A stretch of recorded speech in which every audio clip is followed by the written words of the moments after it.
Bien. Vous me dites quand c'est bon.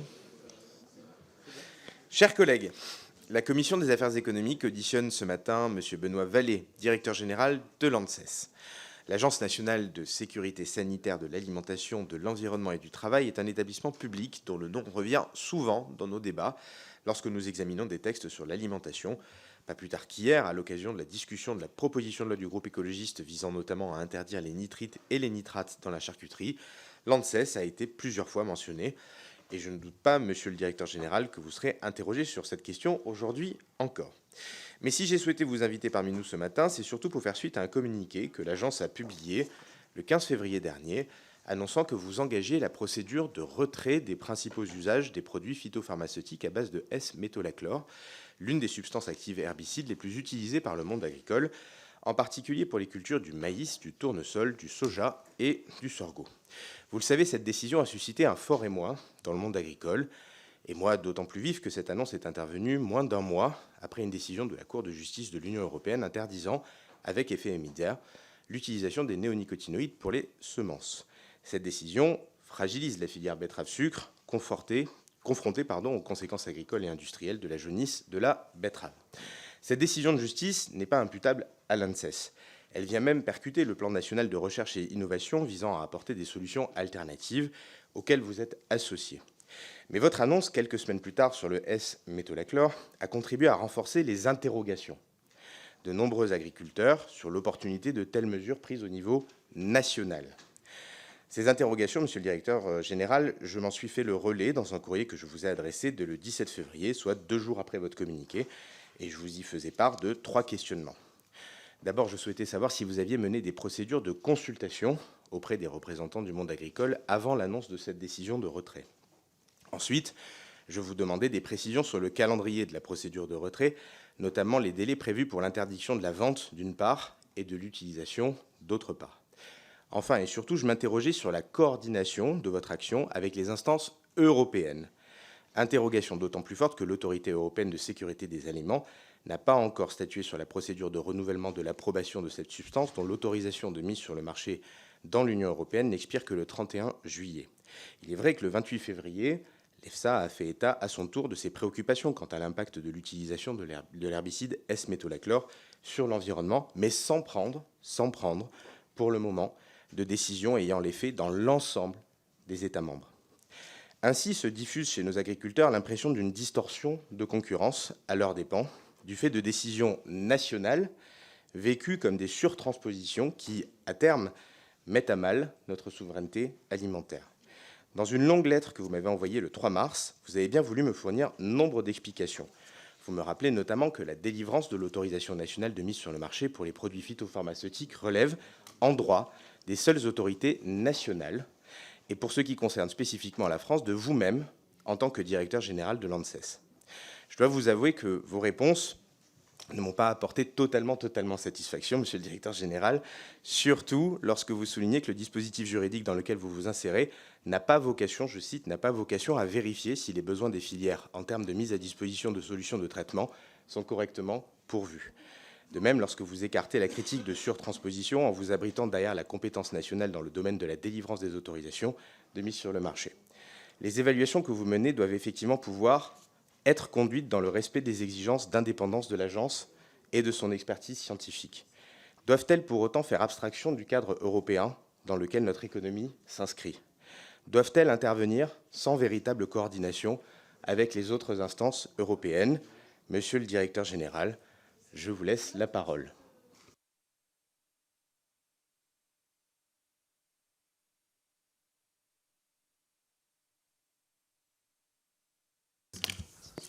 Merci, Monsieur le Président. Mesdames, Messieurs, merci de nous accueillir ce matin.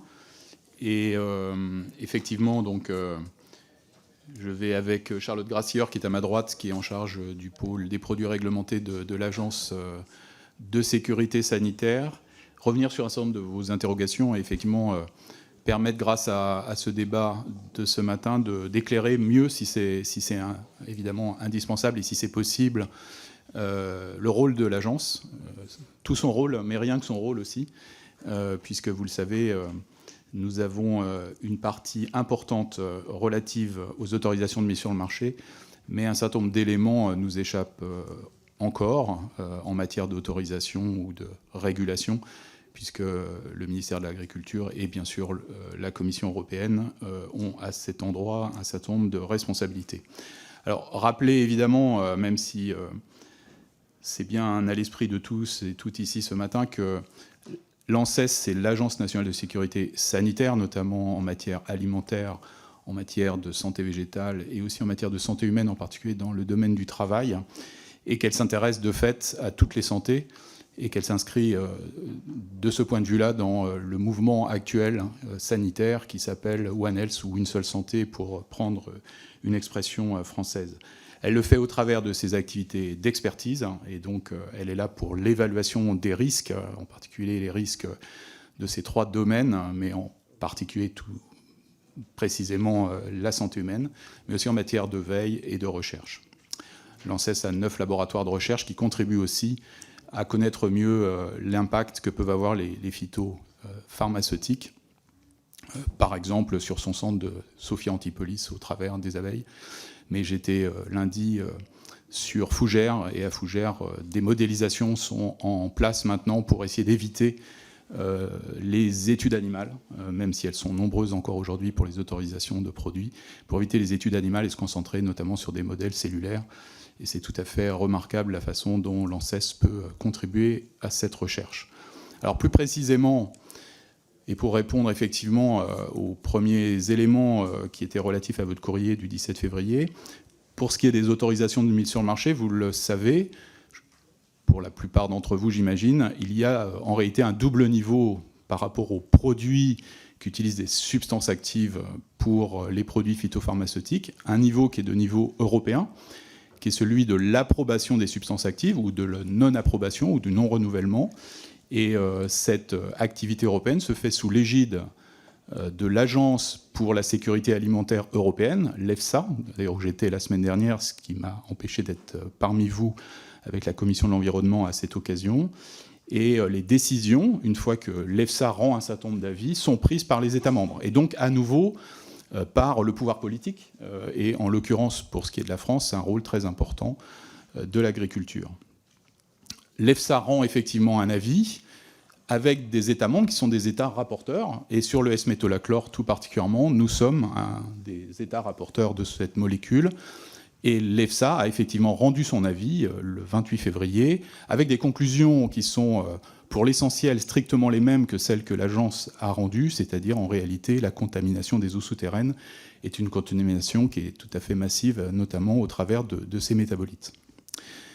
L'autre niveau d'autorisation, c'est celui des produits qui utilisent ces substances actives, et donc qui sont des produits mis sur le marché et pour lesquels les autorisations, depuis 2015, date à laquelle le transfert de ces autorisations a été fait depuis le ministère de l'Agriculture vers l'ANSES, ces autorisations sont prises par le directeur général de l'ANSES, en vertu du Code de santé publique et aussi en vertu du Code rural de la pêche, du Code rural et de la pêche maritime, et donc ces décisions engagent sa responsabilité. On verra que cette responsabilité sur ces autorisations n'est pas assortie, par exemple, de la possibilité, en cas d'impasse sur des produits qui seraient mis en retrait, en cas d'impasse, il n'a pas la possibilité de décider de ne pas prendre des retraits d'autorisation de mise sur le marché. Ceci n'est pas à la main du directeur général de l'ANSES. La seule possibilité reste à la main du ministère de l'Agriculture, consiste en dérogation, mais à condition qu'un certain nombre de conditions soient réunies, et nous y reviendrons très certainement. Je l'ai dit, au-delà de cette activité de recherche et au-delà de cette activité d'autorisation de mise sur le marché, l'ANSES a aussi une activité de surveillance ex post sur des produits qui sont sur le marché et qui peuvent avoir un rôle à l'endroit des différentes santé que j'évoquais précédemment. Et en particulier, elle a la responsabilité de la phytopharmacovigilance, donc et la surveillance dans un certain nombre de milieux de la présence de ces produits. Alors, pour la partie plus concrète de cet engagement qui a été fait au mois de février d'une intention de retrait des produits utilisant le S-métolachlore, il faut revenir à l'origine de cette demande. Elle n'est pas forcément bien précise à votre esprit. L'ANSES a été saisie le 17 mai 2021 par les ministères en charge de l'écologie, de la santé et de l'agriculture d'une demande de réexamen des autorisations de mise sur le marché des produits phytopharmaceutiques contenant du S-métolachlore. Cette demande souhaitait des résultats dès l'été 2021. Vous savez très bien que très souvent, ces saisines nous demandent des résultats avant même que le travail puisse être conduit. Mais ce que précisait cette saisine également, c'est que bien que la réévaluation de l'approbation du S-métolachlore soit en cours au niveau européen, chacun connaissait le calendrier. Compte tenu de la situation nationale, écrivait cette saisine, la réflexion doit être menée sans attendre les décisions qui seront prises au niveau européen, dans un calendrier encore incertain, notamment possibilité de report à 2022 pour des effets éventuels en 2023 ou 2024. Donc il n'y avait pas, de la part de celles et ceux qui nous ont saisis, de doute quant à l'idée qu'il fallait faire vite. Ce point est très important. Dans ce contexte, l'ANSES a établi un contrat, comme elle le fait pour toutes ces saisines, avec les ministères demandeurs. Et dans ce contrat, on établit un calendrier de travail qui a constitué en 3 phases. La première phase était une analyse complète de la situation de la contamination des divers types d'eau en France, parce qu'effectivement, un certain nombre de signaux remontaient depuis les agences régionales de santé, mais aussi le Bureau des recherches géologiques et miniers, qui donnent des informations sur la présence, notamment d'un certain nombre de métabolites ou de substances actives.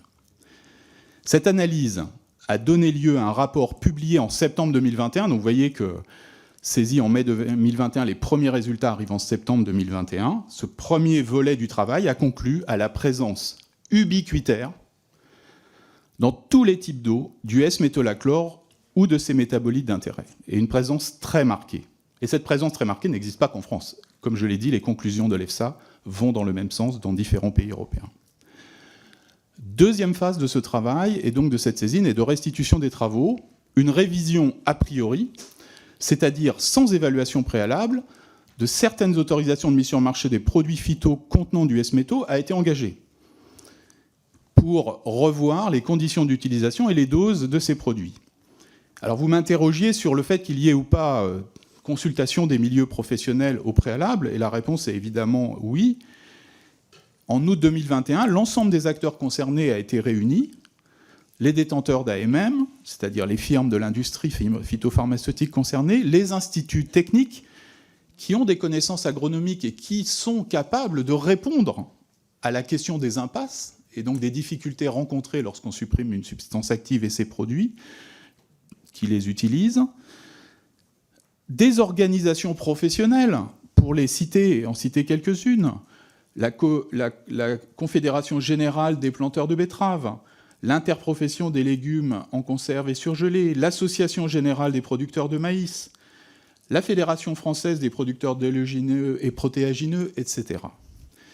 Ces modifications d'AMM, et donc la façon dont les usages ont été reconfigurés, ont été faits en concertation, et avec un avis du comité de suivi des autorisations de mise sur le marché, saisi par le directeur général de l'ANSES, mon prédécesseur à l'époque, en juillet 2021. Son avis a été rendu le 23 septembre 2021. Là aussi, au sein de ce comité de suivi des AMM, on compte des représentants des instituts techniques qui sont porteurs des informations des filières, sur les impasses notamment, et les solutions qui pourraient être trouvées en alternative. Un consensus s'est alors dégagé sur la potentialité de réduction des doses tout en maintenant l'efficacité des produits, puisqu'effectivement, l'enjeu, c'est aussi qu'on utilise des produits qui peuvent avoir des inconvénients, mais qu'au moins ils soient utilisés à des doses appropriées pour leur efficacité. Ceci a conduit à des réductions dans le cadre de des autorisations de mise sur marché, des réductions des usages majeurs, en particulier pour maïs, tournesol et soja, de façon très importante, puisque c'est environ 30 à 50% de diminution des doses qui ont été enregistrées à ce moment-là. Ceci a été associé à des restrictions supplémentaires pour intégrer la possibilité de protéger des organismes aquatiques, les eaux de surface, avec une évolution de la zone de non-traitement en bordure des cours d'eau de 5 à 20 mètres et l'ajout de l'obligation d'un dispositif végétalisé permanent de 5 mètres et l'interdiction d'utiliser ces produits sur des sols drainés. Donc vous voyez, tout cela a été engagé dès le mois de septembre 2021. Enfin, troisième phase, c'est conformément, encore une fois, au principe uniforme des molécules, vérifier qu'ils répondent à tous les critères, et cette fois-ci, en intégrant ces modifications a priori des AMM. Et donc, ça a été de regarder si, dans ce contexte, les autorisations de mise sur marché révisées restaient pertinentes à l'endroit de toutes les parties de ces critères uniformes, et notamment l'atteinte ou non des eaux souterraines, puisque la phytopharmacovigilance l'avait dépisté. Et donc, la question était de savoir si les AMM ainsi révisés permettaient d'éviter une contamination supplémentaire. Cette troisième phase a donné lieu à cet avis qui m'a été remis à la fin de l'année 2022, pour lequel j'ai signé officiellement sa prise en compte le 20 janvier 2023. Et il a été conclu qu'effectivement, les eaux souterraines étant atteintes, eh bien, les autorisations de mise sur le marché n'étaient plus conformes à cette nécessité de répondre aux objectifs européens par rapport aux conditions d'utilisation. Je vous rappelle qu'il s'agit ici de l'article 29 du règlement de la Commission européenne 1107/2009. Et donc, c'est à ce moment-là que nous avons initié cette procédure de retrait, en sachant que, évidemment, ce temps qui s'est écoulé entre cet avis qui a été rendu public, les lettres d'intention qui avaient été envoyées au préalable aux pétitionnaires avec le délai de contradictoire minimum respecté, ce temps a été utilisé pour enregistrer les différents éléments que les pétitionnaires, c'est-à-dire les firmes, nous faisaient parvenir. Voilà pour les éléments essentiels que je peux indiquer ce matin avant de répondre avec Charlotte Grassieur un certain nombre de questions supplémentaires, notamment pour aborder les questions qui concernent le calendrier et les éléments éventuels de distorsion et de surtransposition. Je veux juste dire dans ce cadre que pour nous, le législateur n'a pas ouvert la possibilité de surseoir des décisions défavorables individuelles au motif qu'il existerait un intérêt mis à disposition d'un produit utile pour le traitement des végétaux concernés. Le droit ne nous en est pas donné, nous, en cesse. Et que par ailleurs, nous avons, dans le cadre du contradictoire qui s'est installé, utilisé les délais de grâce de 6 mois pour permettre la fin des ventes et d'un délai supplémentaire de 12 mois pour l'écoulement des stocks qui sont à disposition des utilisateurs. Ces délais maximums que nous pouvons autoriser doivent nous permettre de rester dans le calendrier européen, c'est un présupposé évidemment, qui réunira dès le mois de juin la Commission et donc les États membres pour décider en fonction du rapport de l'EFSA, dont je rappelle que les conclusions sont parfaitement homogènes avec celles qui ont été présentées par l'ANSES. Voilà donc les éléments dont je peux vous faire part ce matin avant d'accueillir vos questions avec Charlotte. Merci beaucoup, monsieur le directeur général. Je vous propose de passer aux orateurs de groupe. Donc chacun des groupes a la possibilité de vous interroger, d'avoir un propos. Ce propos peut être sous forme de questions-réponses rapides, durant maximum 4 minutes, ou alors un propos individuel qui vous interroge pendant 2 jusqu'à maximum 3 minutes, et vous avez toujours 1 minute de réponse à la fin pour répondre à l'orateur de groupe. Et si vous n'avez pas eu le temps, vous avez à la fin des fins une autre capacité de répondre dans un temps illimité. Je vous propose de continuer avec monsieur Girardin du groupe Renaissance. C'est à vous.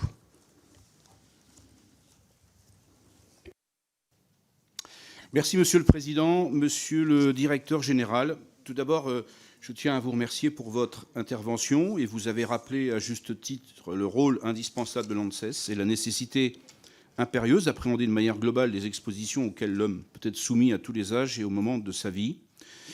Cependant, si la France dispose, et c'est une chance, de la plus grande agence de sécurité sanitaire en Europe par son champ de compétences, qui va de la sécurité sanitaire humaine à la protection de la santé et du bien-être des animaux, en passant par la protection de la santé des végétaux ou encore à l'évaluation des propriétés nutritionnelles et fonctionnelles, etc. Il est de notre responsabilité, et la représentation nationale sait ce que cela représente, d'assurer une juste conciliation des différents impératifs nationaux. Dans le cas présent, il s'agit d'assurer d'une part la préservation de la santé, primordiale, mais aussi d'assurer d'autre part le fonctionnement de l'appareil agricole français, la préservation de notre souveraineté alimentaire ainsi que celle de notre indépendance stratégique en Europe et dans le monde. Dans ce contexte, nous observons, depuis maintenant des périodes assez longues, des interdictions de molécules utilisées par les agriculteurs français et européens. Or, dans de nombreux cas, les interdictions entrent en vigueur en France avant que ce ne soit le cas dans les pays étrangers, et parfois même au sein de l'espace européen. Cela a pour conséquence une distorsion de la concurrence dans certaines filières et parfois même une perte de souveraineté productive concernant certaines productions. Ainsi, ma question est simple. Quelle solution, dans ce contexte, proposez-vous pour faire en sorte que nous cessions d'interdire des molécules sans proposer des solutions alternatives qui permettent d'assurer la pérennité de nos exploitations françaises? Je vous remercie. Merci, Monsieur Girardin. Monsieur le directeur général.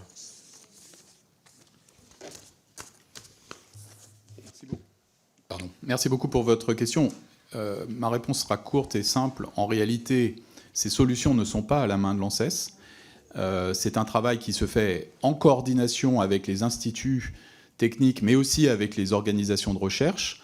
Le ministre de l'Agriculture a réuni ces différents instituts, les filières, ainsi que l'ANSES et les organisations de recherche, de telle sorte qu'il y ait un travail de coordination entre un calendrier de molécules venant à extinction au cours des prochains mois, années, et l'émergence de solutions alternatives, que ce soit d'ailleurs des solutions mécaniques, des solutions chimiques ou d'autres natures, qui peuvent être présentées par ces instituts et également par les organisations de recherche.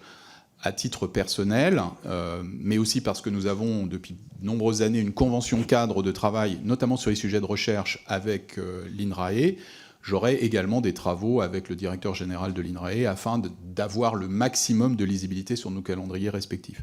Mais les alternatives ne sont pas à la main de l'ANSES. Je rappelle ici que la recherche que fait l'ANSES est plutôt une recherche d'accompagnement de l'évaluation des risques qu'une recherche beaucoup plus du domaine de l'INRAE ou d'autres instituts, qui est une recherche de solutions nouvelles et innovantes pour trouver des solutions à ces impasses.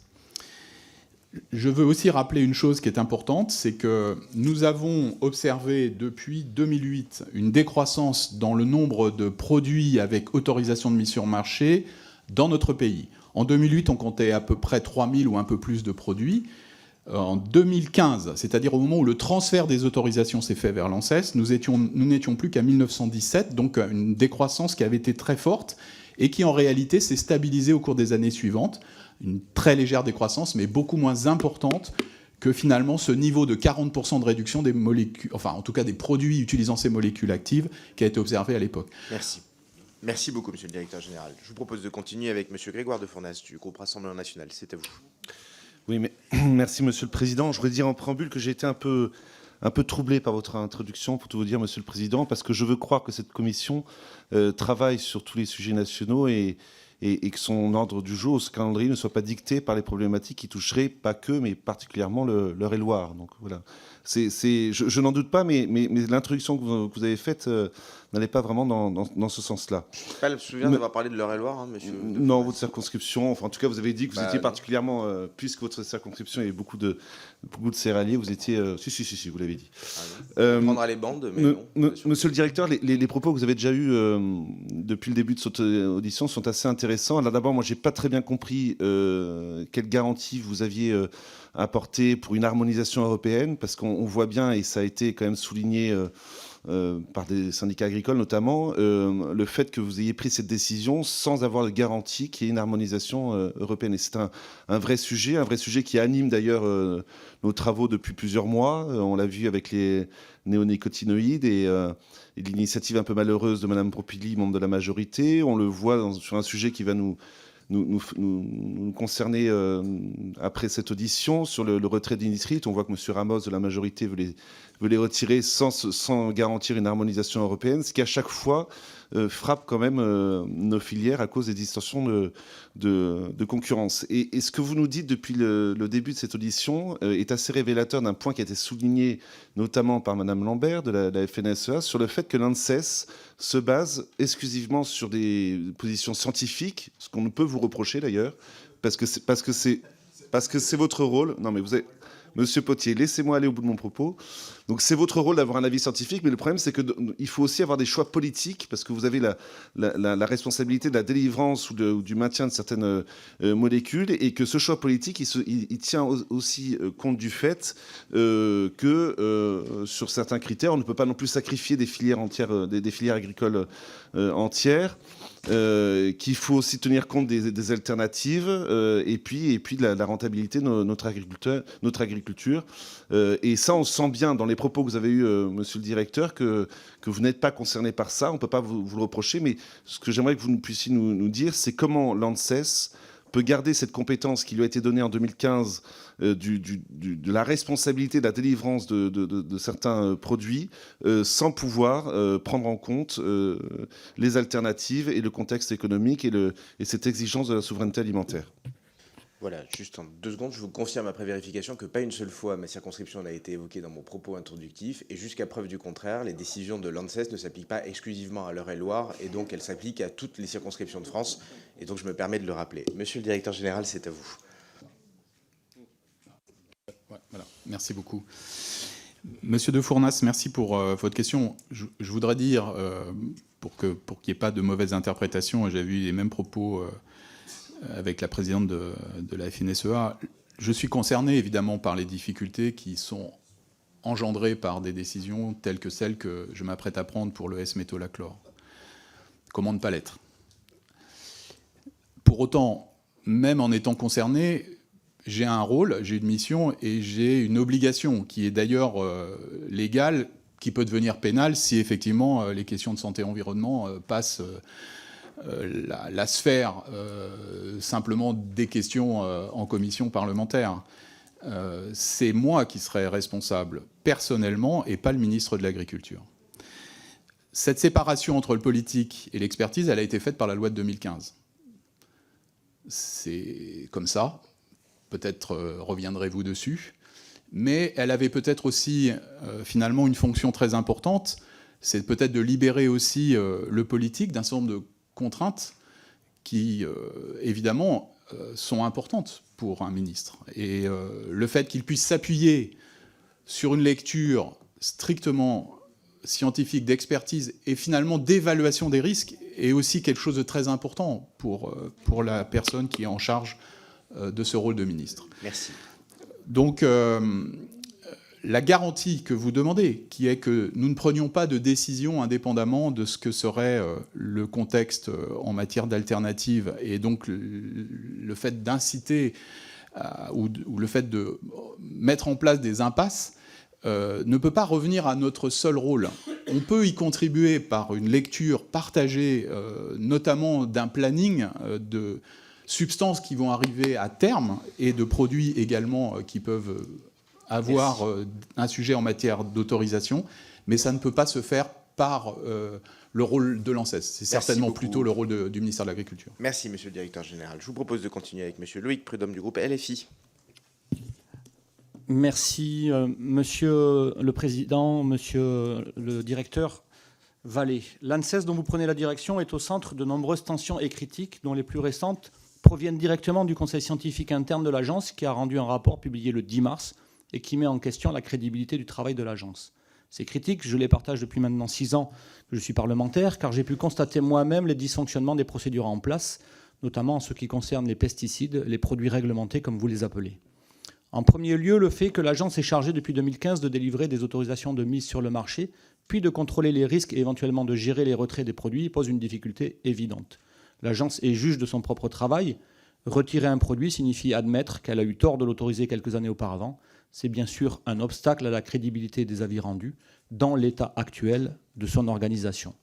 En second lieu, il est à noter que l'ANSES ne parvient toujours pas dans de nombreux dossiers à prendre en compte les connaissances les plus avancées, notamment en toxicologie, en restant arc-bouté sur une toxicologie réglementaire d'un autre siècle, voire rentre en conflit avec des instances scientifiques externes.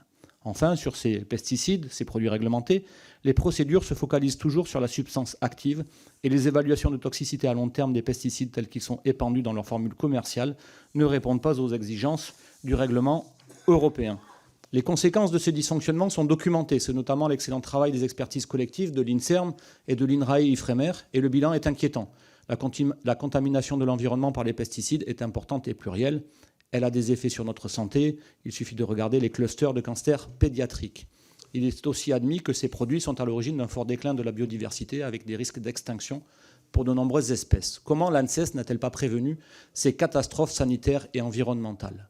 Pour remédier à cette situation critique, le rapport édicte un certain nombre de recommandations. Dans une note publiée avec le rapport, l'ANSES assure travailler à améliorer en continu ses approches et ses méthodes pour produire des expertises robustes et crédibles, je cite. Pouvez-vous préciser les améliorations que vous souhaitez engager, notamment au regard de ce que je viens de décrire ? Comment allez-vous mettre en œuvre les recommandations de votre conseil scientifique ?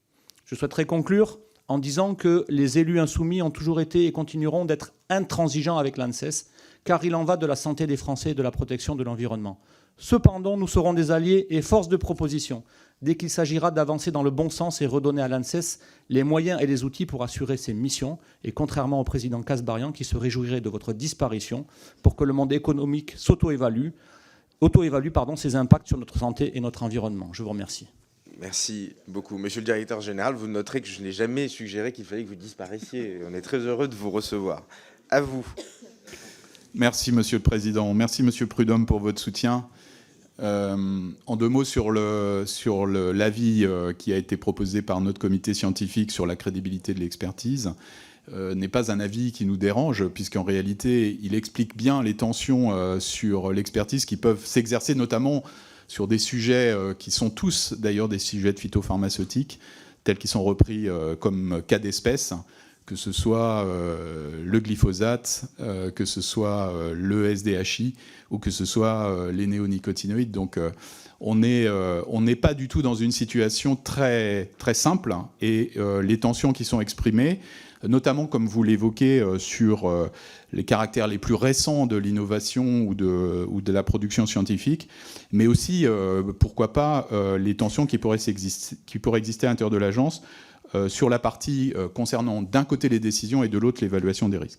Alors pour essayer de vous rassurer, et je dois dire que ce sujet était déjà important pour moi en 2015 au moment où le transfert des autorisations a été fait depuis le ministère de l'Agriculture vers l'ANSES, puisqu'à l'époque j'étais directeur général de la santé, et en tant que directeur général de santé, comme 4 autres directeurs généraux, j'avais la responsabilité de la tutelle de l'ANSES et d'autres agences. Et donc nous avions effectivement soigneusement indiqué à Marc Mortureux, qui était le directeur de l'époque, qu'il fallait absolument qu'à l'intérieur de l'agence, les deux circuits soient totalement indépendants, c'est-à-dire celui de l'évaluation et celui des autorisations, ce qui est le cas, et qui permet effectivement d'avoir des expertises qui sont rendues dans le cadre de l'évaluation, qui ne tiennent en aucun cas compte des circuits qui concernent les autorisations. Merci.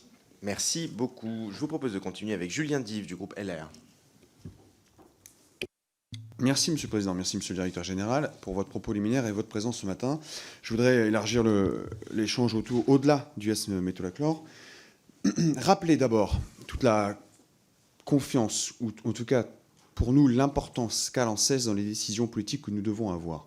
J'ai eu l'occasion d'auditionner votre prédécesseur durant la mission parlementaire que j'ai conduite pendant 2 ans avec Jean-Baptiste Moreau et Jean-Luc Fugy sur la stratégie de sortie du glyphosate.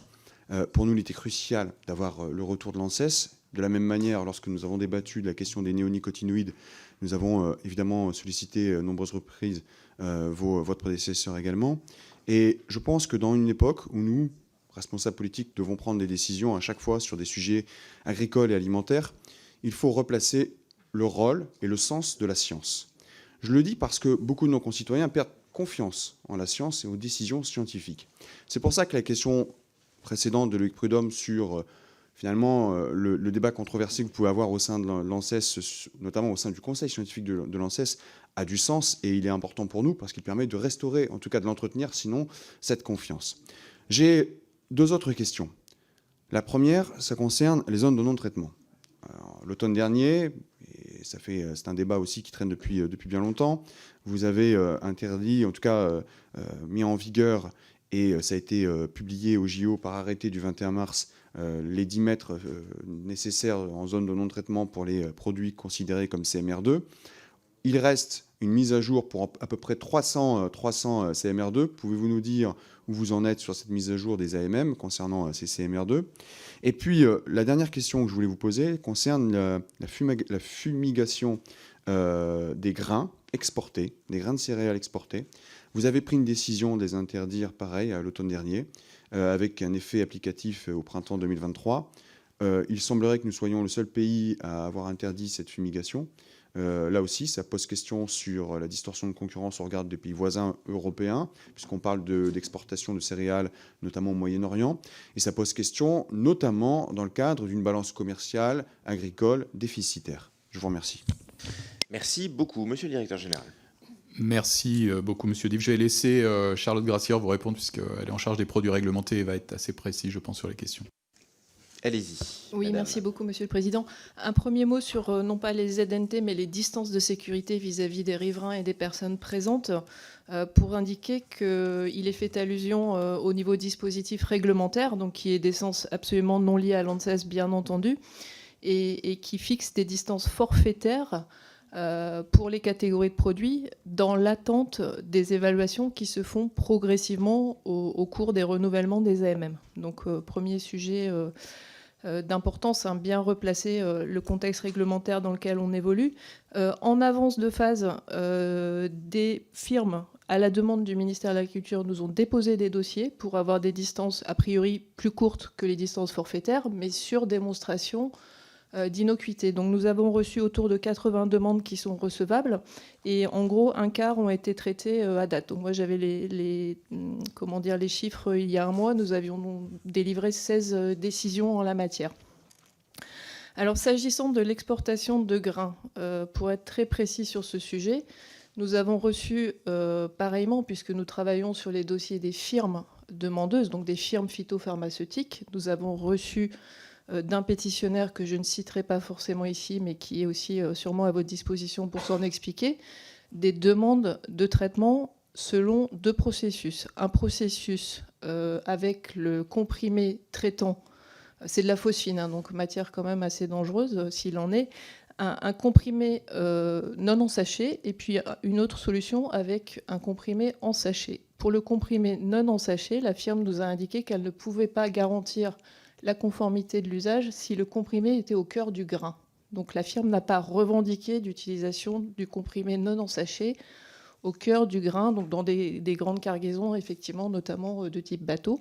Donc nous avons répondu bien évidemment sur la base du dossier, les 2 usages étant conformes, donc les 2 autorisations ont été délivrées, mais selon les indications revendiquées par le demandeur, à savoir un usage des comprimés non en sachet, non placé directement au contact du grain. Voilà ce qu'on peut dire de la situation. Merci beaucoup. Je vous propose de continuer avec madame Babot du groupe démocrate.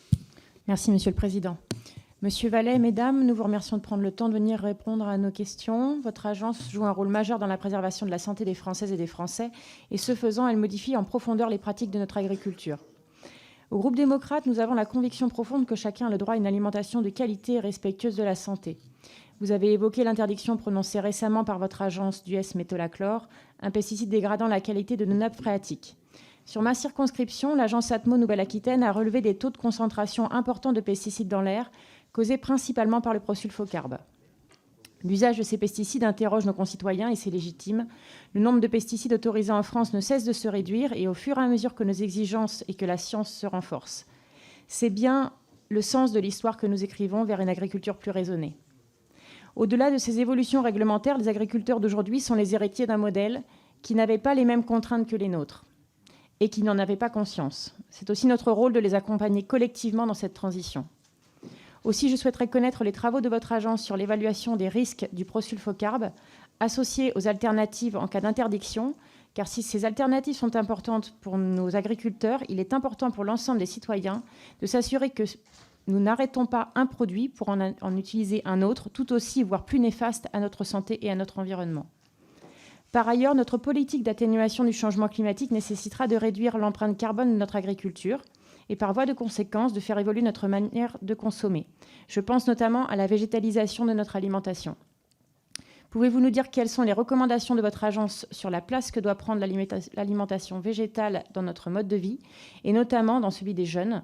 Je pense ainsi aux lycéens qui, sensibilisés aux enjeux du changement climatique et au bien-être animal, font déjà évoluer leur mode de consommation.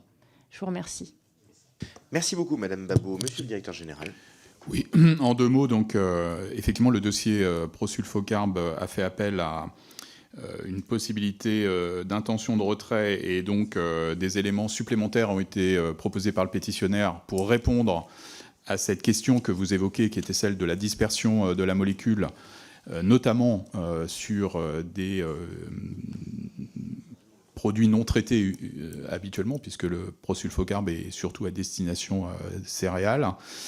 Et ces éléments sont actuellement examinés par la direction des autorisations de mise sur le marché, avec un résultat à venir au cours du mois prochain, vraisemblablement.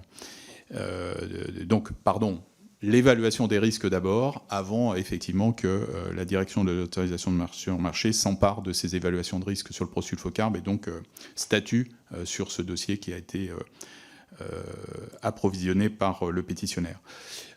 Pour les contributions de l'ANSES sur la qualité de l'alimentation, elles sont nombreuses.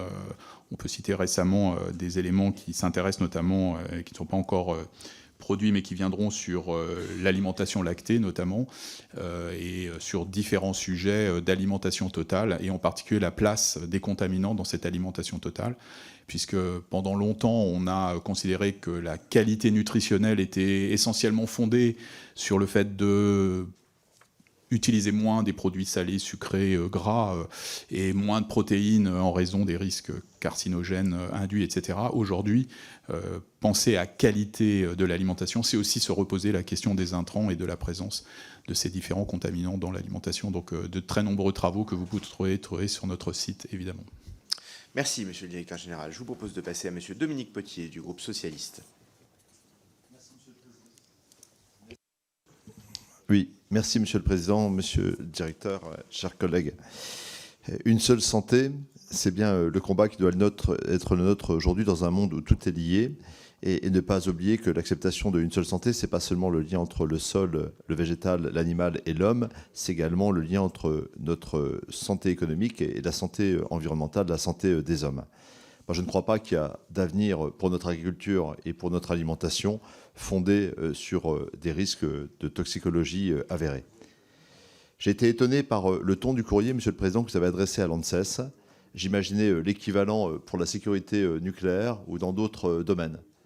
On ne convoque pas une agence de la République sur des intérêts particuliers. Je suis vraiment étonné. Moi, je pense qu'il faut auditionner l'ANSES, et peut-être 2 fois par an, pour l'interroger sur ses pratiques, ses méthodologies et les grands chantiers qu'elle a ouverts. On ne peut pas l'interroger sur une décision précise qu'elle a prise. Sinon, j'ai eu le sentiment, je peux me tromper, que c'est le respect même des institutions qui est en jeu. Que disent nos institutions en la matière? C'est un partage des responsabilités. La surtransposition européenne est pour une grande partie une légende. Il y a une articulation entre la France et l'Europe qu'il faut continuer à asseoir, à rendre plus fluide, entre les produits et les molécules, entre les temporalités, vous l'avez évoqué, et c'est un chantier qui reste ouvert. Il y a, depuis 2015, une autorité claire qui suppose une responsabilité majeure de l'ANSES pour dire la vérité scientifique sur les produits et en tirer les conséquences. Voici ce que sont nos institutions. Je voudrais dire qu'elles sont le fruit d'un continuum législatif qui a commencé sous Nicolas Sarkozy, qui s'est approfondi sous François Hollande. Et c'est la première fois depuis longtemps que je la vois peut-être ébréchée ou remise en cause. J'aurais espéré aujourd'hui qu'on parle de la phytopharmacovigilance, qu'on parle de vos recherches sur les effets cocktails qui sont encore balbutiants et qu'il faut approfondir. J'aurais préféré que nous parlions du rapport sur la crédibilité de l'ANSES, dont je constate, contrairement à mon collègue Loïc Prudhomme, on a des passions communes sur ces sujets, qu'il vient plutôt renforcer la mission de l'ANSES que la contester, dans le sens où ce rapport des scientifiques il est ardu, hein, il faut le lire, hein, c'était des pages assez denses, mais il vient plutôt conforter l'éthique et la déontologie dont s'est doté progressivement l'ANSES. Moi, je le dis très clairement aujourd'hui, si nous contestons la mise en cause d'un produit, alors nous acceptons que soit mis en cause l'autorisation d'autres produits par d'autres forces politiques. Nous rentrons dans un monde de désordre total. Ce n'est pas notre choix. Pour depuis 10 ans travailler sur les rapports Ecophyto 1, 2 et avoir subi toutes les pressions sur les CEPP, toutes les pressions encore récemment sur l'interdiction des produits interdits en Europe et interdits d'export, etc. et tout, je peux vous dire que les lobbyings sont extrêmement puissants et qu'il est l'honneur du Parlement que d'y résister et de défendre l'indépendance de la science et de la démocratie. Bien. Juste avant de vous donner la parole, monsieur le directeur général, comme j'ai été interpellé, il fallait que je réponde. Monsieur le Potier, j'ai le sentiment qu'ici, tous, on réalise notre mission de travail de contrôle de l'action du gouvernement et de l'évaluation des politiques publiques. J'ai effectivement transmis un courrier dont j'ai fait état en toute transparence, ainsi qu'une réponse qui m'a été remise et dont j'ai fait état en toute transparence. Je ne fais que relayer des propos qui nous sont transmis par des agriculteurs, que ce soit dans ma circonscription, mais aussi au Salon de l'agriculture, où nous étions nombreux à être là, et où des interpellations, vous étiez présents d'ailleurs, dans certains stands avec nous, nous ont été faites. Et donc, je me permets de les relayer auprès du directeur général de l'ANSES et d'attendre un certain nombre de réponses. Rien de scandaleux à tout ça. Et nous recevons le directeur général que nous interrogeons, et nous pouvons le faire avec 10 groupes parlementaires qui chacun s'expriment, chacun ont des positions différentes, chacun ont potentiellement un avis divergent du mien. Je ne prétends pas du tout prendre la parole au nom de tous sur le sujet, et donc vous avez la possibilité d'interroger et de le faire. Et je trouve ça bien. Et vous parlez d'institutions. Moi, j'ai demandé à Fadila Katabi, présidente des affaires sociales, puisque votre nomination relève d'une confirmation des affaires sociales, si nous pouvions interroger monsieur le directeur général. Elle a trouvé que c'était une bonne idée de l'interroger sous l'angle agricole, puisqu'il y avait des sujets d'actualité. J'ai également posé la question à mon homologue de la DDAT pour savoir s'il souhaitait faire une audition commune. Une invitation est partie la semaine dernière, et vous avez été auditionné, et vos équipes, par la DDAT. Et toutes les commissions reçoivent l'ANSES pour poser des questions et interpeller. C'est un travail de contrôle normal, et je crois que c'est bien de le faire, et je retiens votre idée de vous recevoir régulièrement, s'il faut vous recevoir chaque année. Je trouve que c'est peut-être une très bonne idée, et donc pourquoi pas le faire sur une base assez régulière. Notre commission vous est ouverte et est très heureuse de vous recevoir, monsieur le directeur général. À vous. Monsieur le Président, merci pour ces quelques mots. Merci, monsieur Potier, pour votre soutien. Je pense qu'il est évidemment tout à fait indispensable de soutenir une agence comme l'ANSES, mais elle a aussi à rendre compte devant la représentation du peuple, et c'est la raison pour laquelle nous sommes là ce matin, et nous serons là à chaque fois que vous nous demanderez d'être présents. C'est une chance aussi pour nous de pouvoir expliquer le contexte d'une prise de décision qui d'ailleurs est toujours imminente, elle n'a pas encore été faite. Les interrogations que vous soulevez sont légitimes, et il nous est indispensable de pouvoir y répondre, et effectivement de pouvoir mieux éclairer ce qu'est la participation de l'agence, sa seule participation, mais toute sa participation. Nous avons bien perçu que la question des phytos, et c'est tout à fait évident que le rapport du Conseil scientifique sur la crédibilité de l'expertise l'a illustré également, la question des phytos nécessite à l'endroit de l'opinion, mais aussi à l'endroit de la représentation que vous êtes, une explication des mécanismes, de la place qu'est la nôtre, mais de la place d'autres rouages également, de façon assez simple, de façon assez vulgarisée, pour que chacun puisse comprendre ce que nous pouvons faire et ce que nous ne pouvons pas faire, nous, Agence nationale de sécurité. Bien, merci beaucoup, monsieur le directeur général. J'ai monsieur Villiers pour le groupe Horizon. Merci, monsieur le président, monsieur le directeur général. La qualité de la ressource en eau et la sécurité alimentaire s'invitent au premier rang des préoccupations de notre société. Au moment où le nitrate de sodium est sur la sellette pour sa probable responsabilité en matière de cancer digestif, l'exemple emblématique emprunté à l'actualité est parmi d'autres, celui des produits à base de néonicotinoïdes, dont je rappelle que l'utilisation est proscrite en agriculture depuis 2018. Néanmoins, les dérogations accordées sur la base d'un bilan établi par l'ANSES font état du rapport bénéfice-risque résultant de l'utilisation de ces substances avec celles susceptibles de les remplacer. La Commission européenne restreint l'usage d'un certain nombre de molécules et malgré l'évaluation des alternatives chimiques et non chimiques, un arrêté en 2021 autorise provisoirement l'emploi d'enrobage de semences à base de produits biocides. Mettons en perspective cet exemple de la mission confiée à l'ANSES d'apprécier l'évaluation des risques en toute indépendance et en toute transparence. Lorsque l'objectif majeur est de disposer de produits sûrs en matière phytopharmaceutique, la question de l'enjeu pour l'environnement, le consommateur et les agriculteurs n'est-elle pas transgressée? C'est ma première question. Les réseaux de vigilance toxicologique sont en veille envers les substances actives présentant des risques pour la santé humaine. En 2022, le glyphosate et son classement cancérogène ont mobilisé l'ANSES et de nombreux experts, jusqu'à exclure un certain nombre de laboratoires dont l'objectivité pouvait être mise en cause dans le processus de réévaluation de la substance active. Le Centre international de recherche sur le cancer s'est vu confier le programme d'études sur la toxicité du glyphosate pour finalement se retirer afin de privilégier d'autres priorités de recherche, dit-on. Deuxième question, où en sommes-nous aujourd'hui, monsieur le directeur général, sur ces questions qui nourrissent le débat public et inquiètent le monde agricole, victime de surtransposition avec l'exemple récent de l'herbicide S-métolachlore, classé comme cancérogène possible? Qu'il faille aller vite, vous l'avez dit, d'accord, mais au diapason de l'Union européenne et du libre-échange mondial. Merci. Merci beaucoup, monsieur le directeur général. Merci, monsieur Villiers. Il ne m'appartiendra pas de commenter les dérogations puisqu'elles ne sont pas à la main de l'ANSES, mais à la main du ministère de l'Agriculture.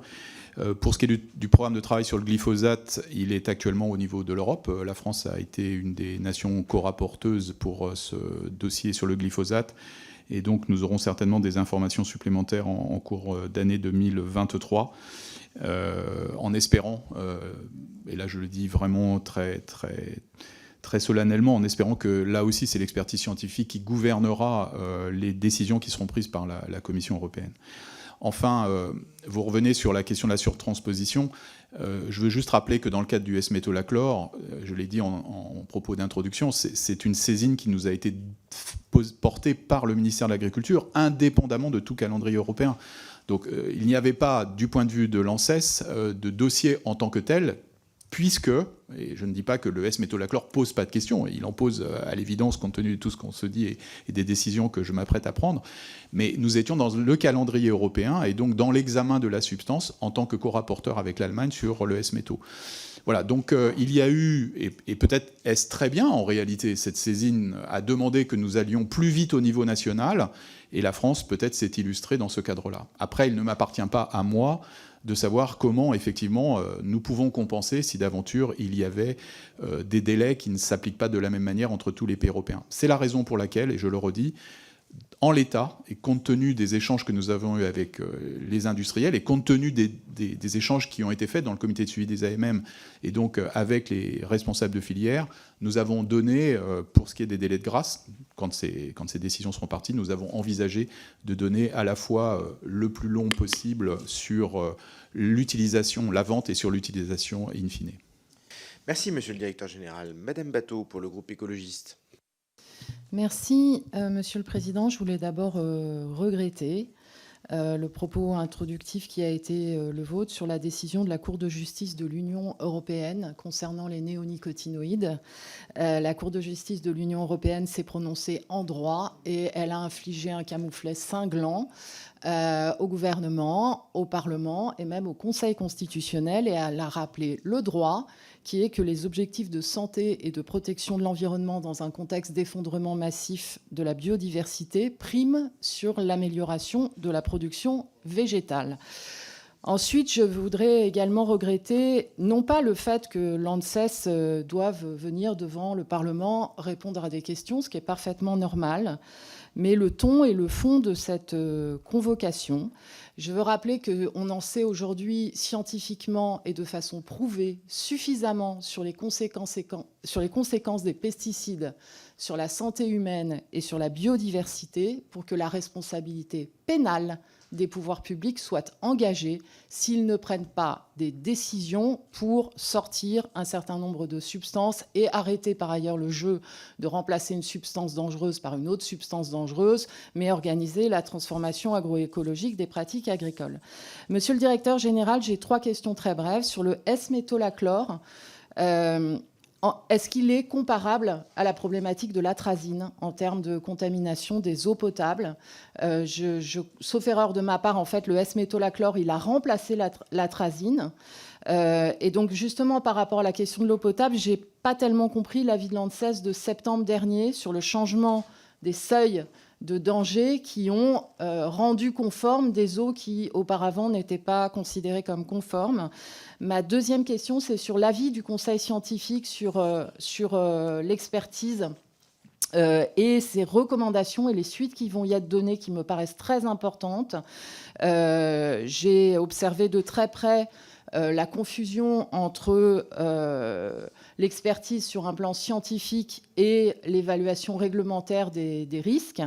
Et il y a des recommandations de séparation en fait entre les deux, des recommandations aussi sur le plan déontologique, sur une meilleure prise en compte, j'allais dire vraiment de l'état de l'art scientifique sur les différents sujets que doit traiter l'ANSES. Quelle suite vous entendez donner à ce rapport ?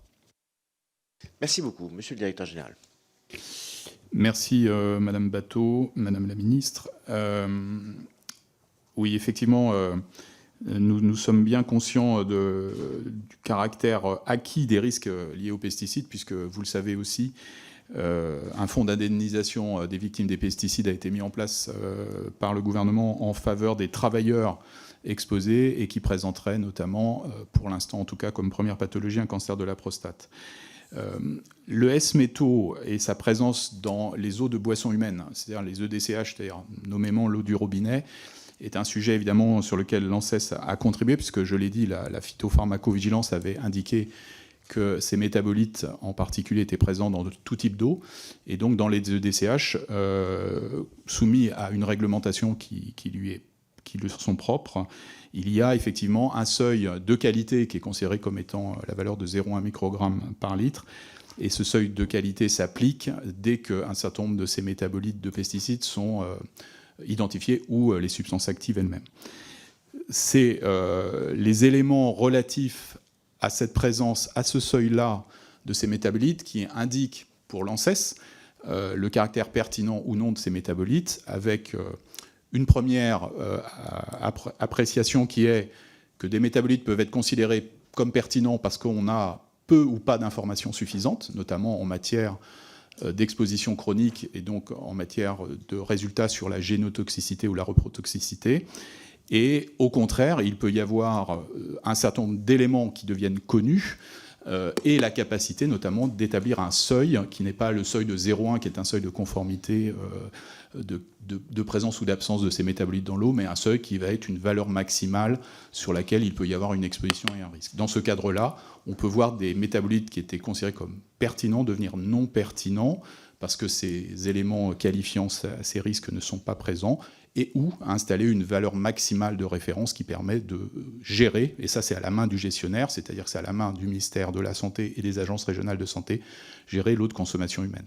Donc les deux dossiers qui sont celui de la présence dans les eaux souterraines et donc la non-conformité au sens de ces règles uniformes par rapport aux substances et aux produits, c'est une partie de réglementation, et celle de l'usage de ces métabolites et de leur observation dans les eaux de consommation humaine, c'est une autre réglementation. Merci. Évidemment, ces éléments-là sont dans le paysage et peuvent amener un peu de complexité par rapport à la compréhension générale de ces différents produits et dérivés. Merci beaucoup. Monsieur Jumel pour le groupe GDR. Oui, moi j'appréhende le sujet avec beaucoup d'humilité. J'ai été très attentif aux propos introductifs, aux interventions des uns et des autres. Je vais vous faire part de ma préoccupation. Je pense qu'il y a en ce moment une dégradation forte de l'élaboration du processus démocratique d'élaboration des décisions qui fragilise la démocratie, avec une tendance forte de remise en cause des avis objectifs des scientifiques. Et donc je pense qu'il faut être collectivement vigilant à cela.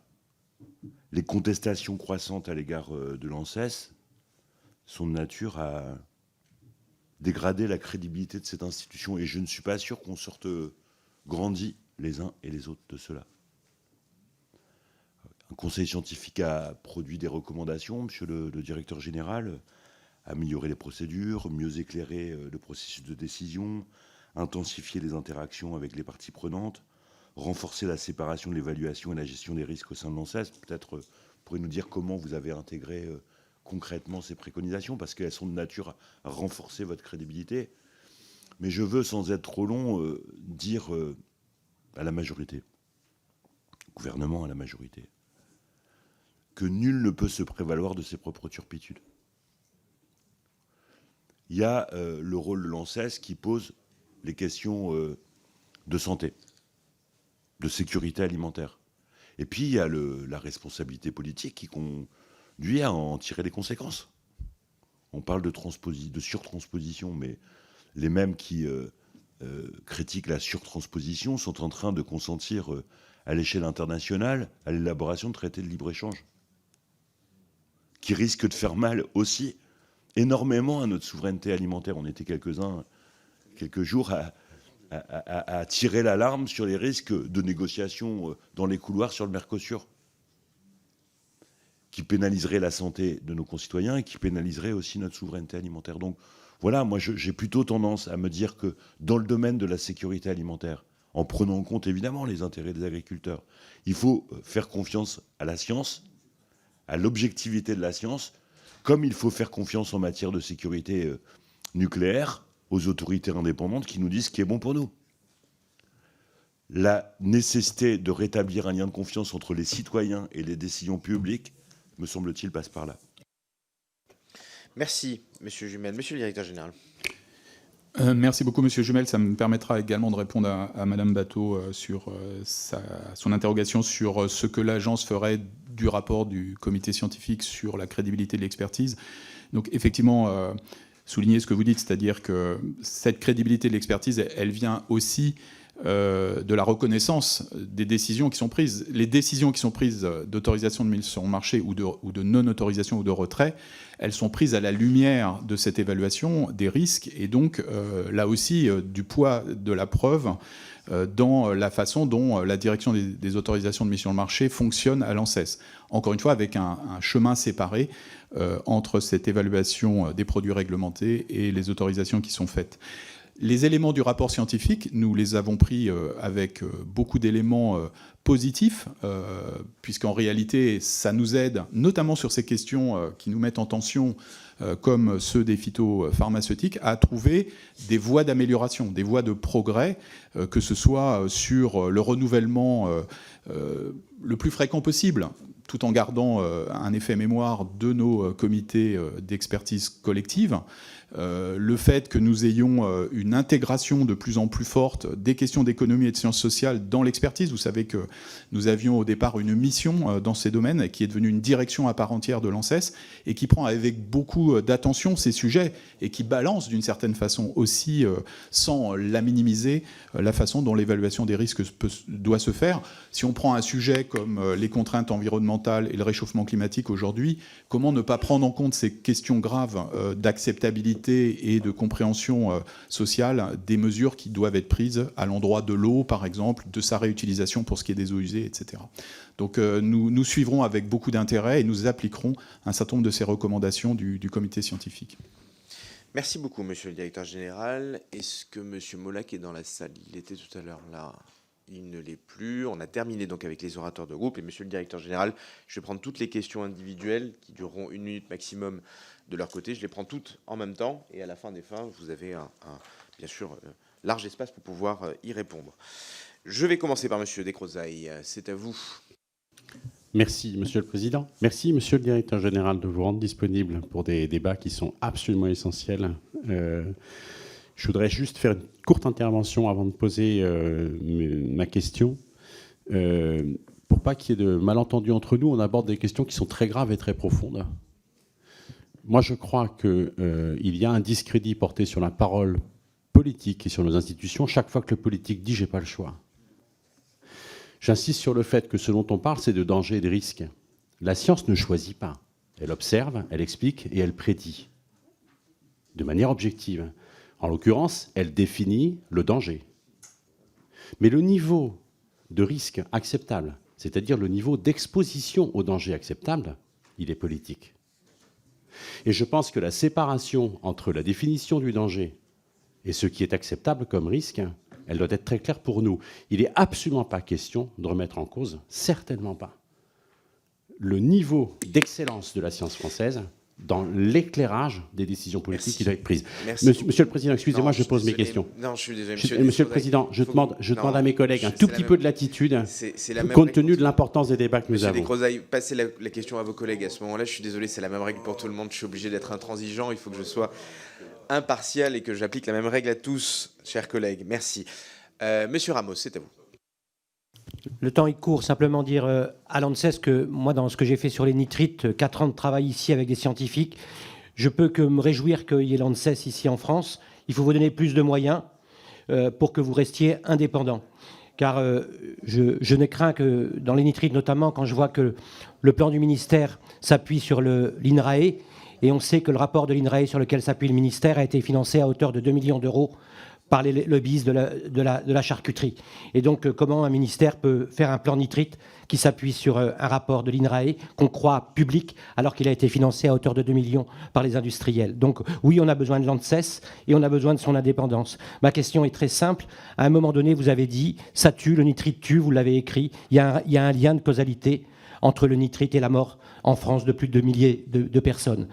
À quel moment à quel moment c'est à vous de dire si on doit faire marcher la clause de sauvegarde européenne? C'est pas dans votre rapport, mais on le retrouve sur votre site. Et donc certains se sont appuyés là-dessus. Merci. À quel moment ça s'arrête? À quel moment ce n'est pas à vous de prendre la décision? Merci beaucoup, Monsieur Lenné. Merci, Monsieur le Président. Monsieur le Directeur, au départ, je voulais vous interroger sur l'érosion de la crédibilité qui a été rappelée par mon collègue Loïc Prudhomme, liée au brouillage entre l'expertise et la décision, notamment parce qu'on vient d'examiner la loi sur l'accélération du nucléaire avec un gouvernement qui s'obstine à vouloir fusionner l'IRSN et l'ASN, mais vous avez déjà largement répondu. Du coup, je vais revenir plutôt sur une deuxième partie de la question de mon collègue, à laquelle vous n'avez pas eu le temps de répondre pour l'instant.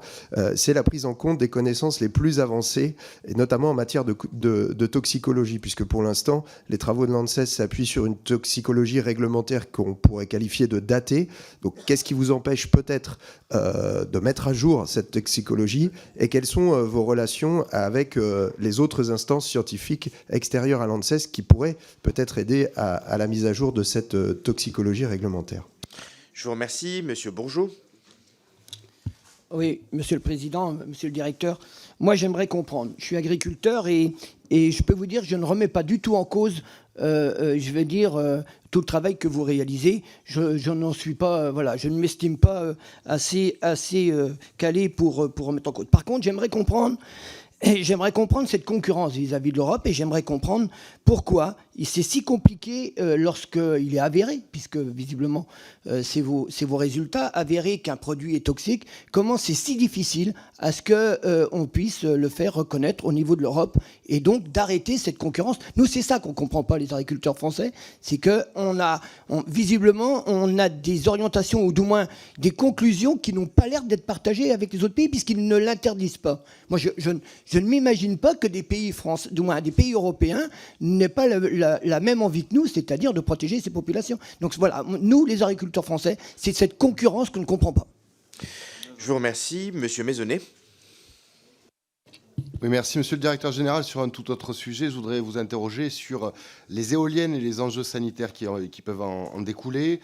La France est passée de 1000 à 8000 éoliennes en une quinzaine d'années, avec des mâts de plus en plus gigantesques, des pales de plusieurs dizaines de mètres, et tout cela a tendance, bien sûr, à s'accroître.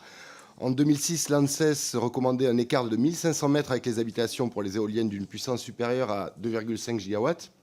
Alors certes, il y a eu des améliorations technologiques qui ont été apportées en termes d'infrasons, de gêne acoustique. On sait que l'ANSES reste prudente et fait peu de préconisations sur le sujet, mais la loi permet toujours l'installation à 500 mètres. En 2021, après 6 ans de procès, la Cour d'appel de Toulouse a reconnu la réalité d'un syndrome éolien entraînant une altération de l'état de santé pour des éoliennes installées à 700 et 1300 mètres d'une habitation. Alors que le Parlement a voté une loi d'accélération d'installation des énergies intermittentes et donc, bien sûr, des éoliennes particulièrement, on le sait. Quel regard portez-vous sur cette reconnaissance du syndrome éolien, et est-ce que l'ANSES prévoit des recommandations supplémentaires sur le sujet, notamment sur la question de distance. Merci. Merci beaucoup. Madame Lepée.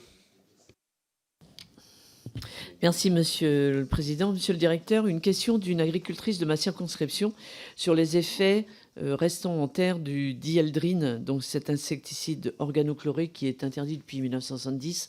Mais aujourd'hui, il y a encore des rémanences dans les terrains. Et donc, cette personne me demande aujourd'hui si, justement, les nouveaux produits phytosanitaires qui sont en vente ont-ils ou pas des rémanences encore de dieldrine. Je vous remercie. Merci beaucoup. Madame la ministre Bateau.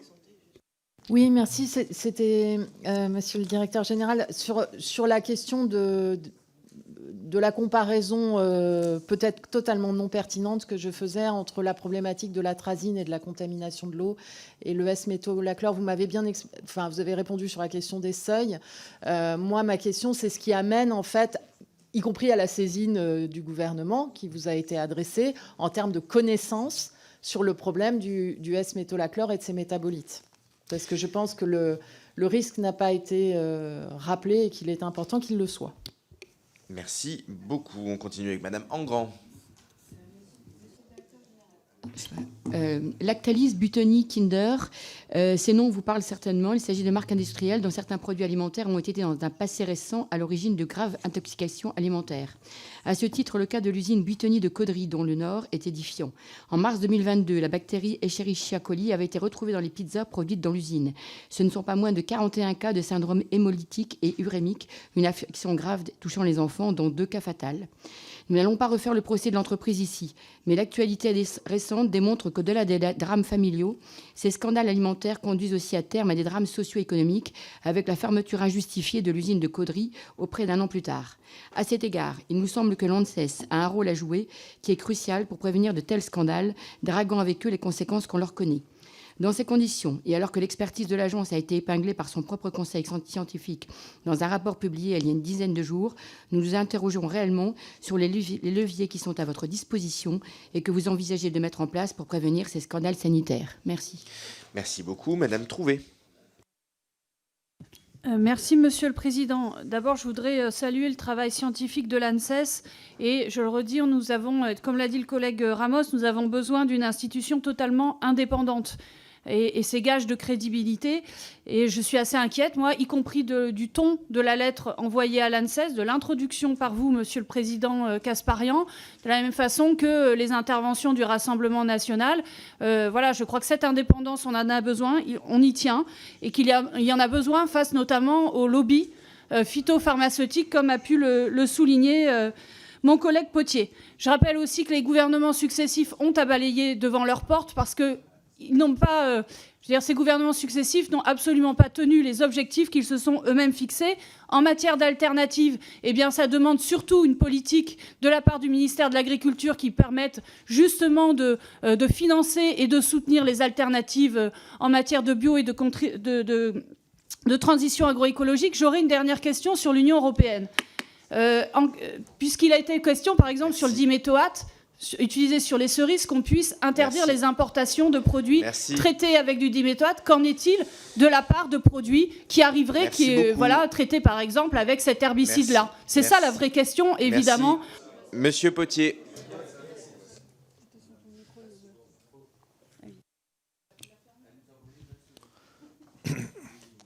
Oui, moi je suis, à l'issue de cette audition, je suis inquiet. Parce que je sens que dans la majorité, une partie de la majorité, sous la pression de plaidoyer qu'on connaît très bien dans la profession agricole, dans certaines parties de la profession agricole. L'idée, c'est de remettre en cause l'article 13.13 de la loi de 2015. Il a fait l'objet de débats approfondis. Et ces débats approfondis ont conclu que sur les questions sanitaires et de sécurité environnementale, ce n'était pas négociable politiquement. Et que l'autorité scientifique avait la responsabilité de définir les interdictions ad hoc. Si nous revenons là-dessus, au nom de la gestion des risques, il faudra donner le prix des cancers pédiatriques, des conséquences pour la santé humaine, des traces de l'atrazine qu'on retrouve 3 décennies après, de notre capacité à l'exporter ailleurs. Il faudra assumer totalement cela. Il n'y a pas de hiérarchie des risques dès lors que la santé humaine et environnementale est en jeu. Il y a une responsabilité politique, par contre, d'en tirer les conclusions en matière de politique agroécologique pour trouver de vraies alternatives à la phytopharmacie. Merci beaucoup. Monsieur Martineau. Merci, Monsieur le Président. Monsieur le Directeur, je ne conteste pas les faits scientifiques qui interdisent des molécules en France. Et justement, je salue votre travail. Mais avec les conséquences, donc la mise en place d'impasses sanitaires, comme vous l'avez dit, qui contribuent justement à la perte de notre souveraineté agricole en partie, y compris en agriculture biologique. Moi, j'aimerais votre avis sur les produits agricoles traités avec ces molécules donc justement interdites en France, mais consommées en France.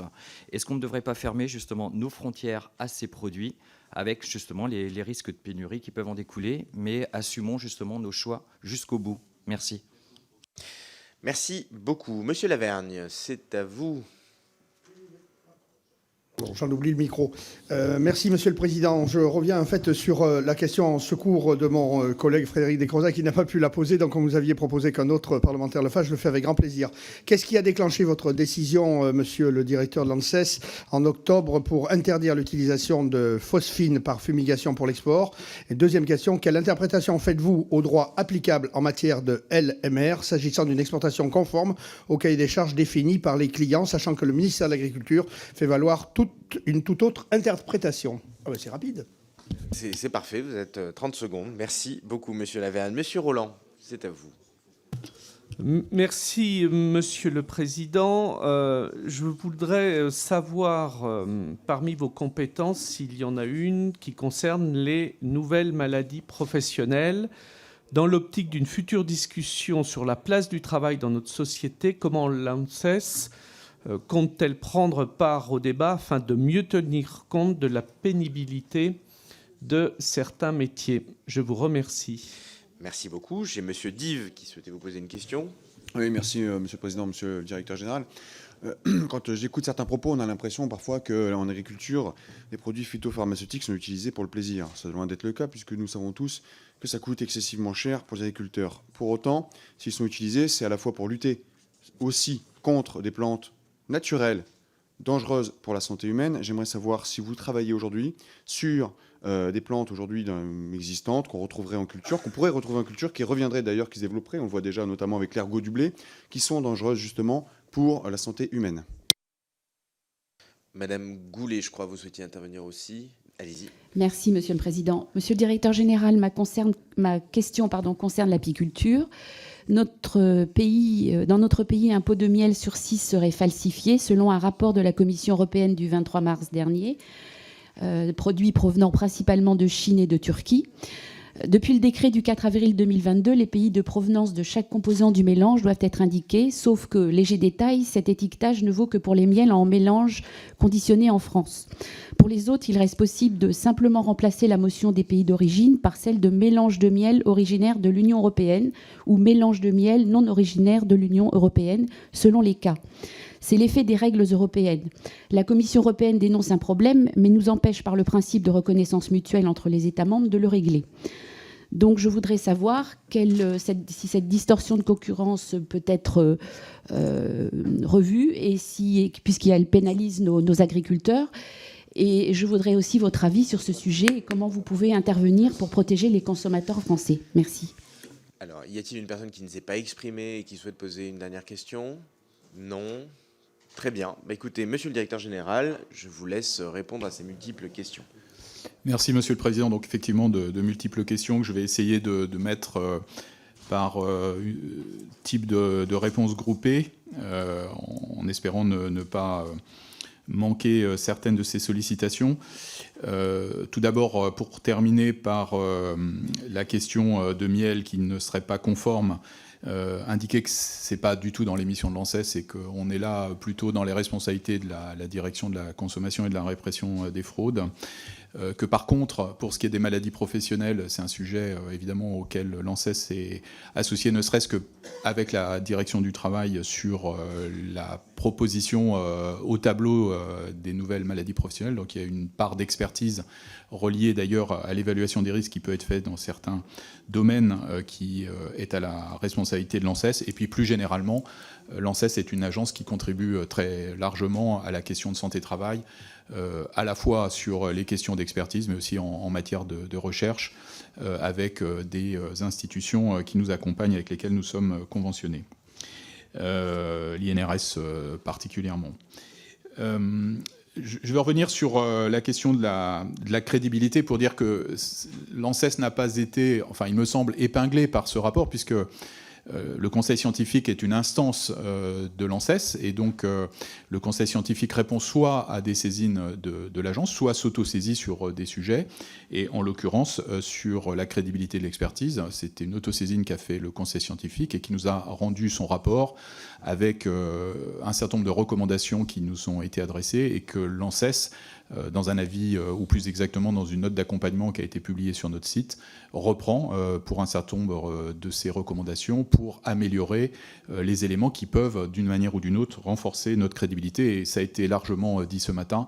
Il est tout à fait indispensable que cette crédibilité soit très importante.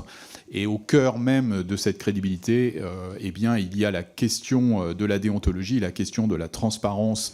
M. Ramos a fait allusion à la question des liens d'intérêt éventuels qui peuvent être présentés par telle ou telle production. Et donc cette déontologie est extrêmement forte au niveau de l'agence. C'est une des clés même de la qualité de son expertise. Et donc, en lien avec ça, on peut noter une production récente du comité de déontologie sur les liens d'intérêt intellectuel, qui sont aussi finalement une façon de biaiser les connaissances, et un certain nombre d'autres éléments que je ne détaille pas ici et qui nous ont été adressés par le conseil scientifique et évidemment auxquels nous donnerons suite.